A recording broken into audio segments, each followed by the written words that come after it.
In Nigeria, stories of courage often rise from the darkest places. But today's story is more than courage. It is controversy, suspicion, loyalty, and the painful search for truth.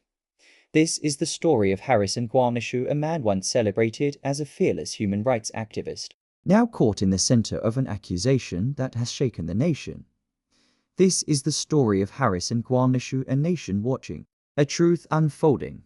Long before the headlines, before the trending accusations, Harrison walked a road paved with pain. Wrongfully imprisoned as a young man, he spent years behind bars, years that could have destroyed him, but instead of breaking, he transformed. From the cold concrete walls of a prison cell, he carved a mission: to fight for the oppressed, to speak for the voiceless, and to challenge the very system that once failed him.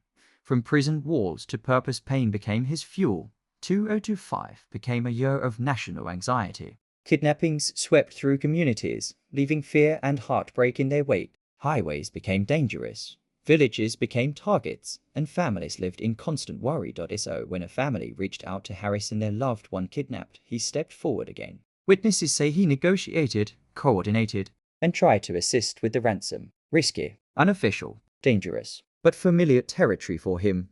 In a year of fear, Harrison stepped in once more. Then everything changed. One morning, social media erupted with a shocking claim. Harrison Gwamnishu had allegedly stolen part of the ransom money meant to free a kidnapped victim. The internet caught fire. Posts spread like wildfire. Screenshots, voice notes, anonymous claims, rumors expanding faster than truth. And in the midst of the storm, Harrison said nothing. The accusation spread like wildfire, and he said nothing. When he finally spoke, his words were firm and deliberate.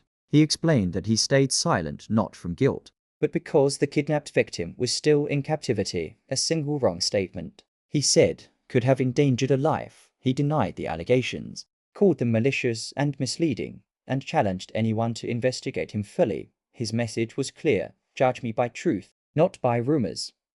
Harrison, judge me by truth, not by rumors.